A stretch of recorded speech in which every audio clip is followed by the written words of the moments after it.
নমস্কার দর্শক বন্ধু, মানসী এভরিথিংসে সকলকে স্বাগত জানিয়ে আমি শুরু করছি আজকের রান্না। আজকের রান্নাটি হলো ভাঙর মাছে আলু বেগুন দিয়ে ঝোল। তা চলুন দেখা যাক রেসিপিটা।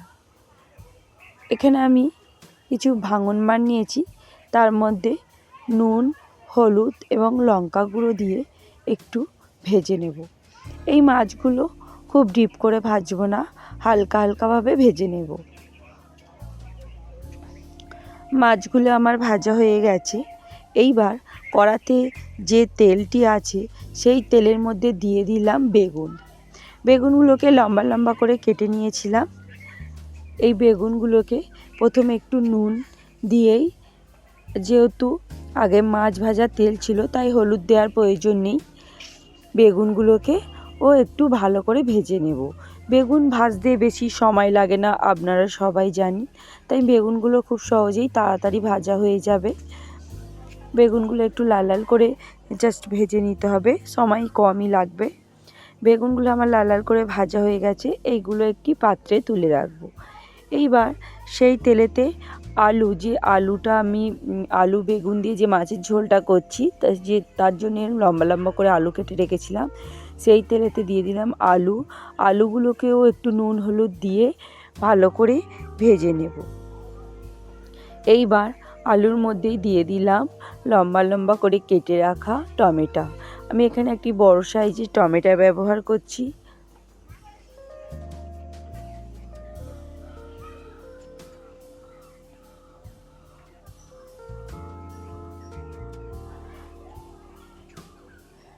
আর দিয়ে দিলাম লঙ্কার গুঁড়ো।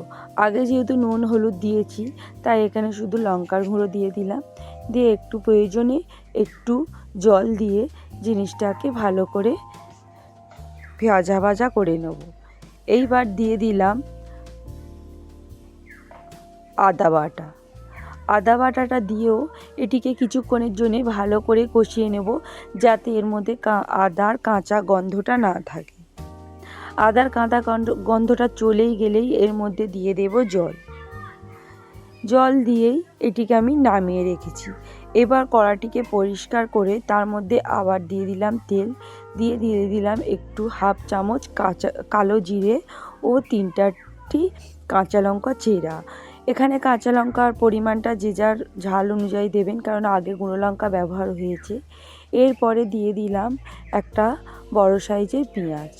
এবার কাঁচা লঙ্কা, পেঁয়াজ ও কালো জিরেটাকে ভালো করে ভেজে নিতে হবে। পেঁয়াজটাকে ততক্ষণ ধরে ভাজতে হবে যতক্ষণ না একটু লাল লাল ভাব এসে যায়, ততক্ষণ ধরে পেঁয়াজটিকে ভাজতে হবে। অবশ্যই দেখতে হবে যাতে পুড়ে না যায়, পেঁয়াজটা পুড়ে গেলে সম্পূর্ণ ঝোলটি তেতো হয়ে যাবে। তাই পেঁয়াজটি যখন লাল লাল করে ভাজা হয়ে যাবে তখন তার মধ্যেই দিয়ে দেব সেই ঢেলে রাখা ঝোলটি যখন ফুটবে এবং আলুগুলো যখন সিদ্ধ হয়ে যাবে তখনই এর মধ্যে দিয়ে দেব সেই মাছগুলো দিয়ে কিছুক্ষণের জন্য চাপা দিয়ে এটিকে ফুটতে দিতে হবে, যাতে সম্পূর্ণ ঝোলের মধ্যে মাছের ফ্লেভারটা আসে। এইবার কিছুক্ষণ পরেই আমি ঝোলটাকে নামিয়ে নিলাম। দেখুন কত সুন্দর অ্যাট্রাকটিভ দেখতে হয়েছে এই ভাঙন মাছের আলু বেগুন দিয়ে ঝোল। তাই অবশ্যই বাড়িতে ভাঙন মাছ আসলে একবার হলেও এমন করে বানিয়ে দেখুন, অবশ্যই ভালো লাগবে।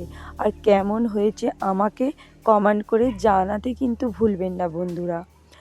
তাহলে সকলে ভালো থাকবেন, সুস্থ থাকবেন। ধন্যবাদ আমার এই ভিডিওটি দেখার জন্যে।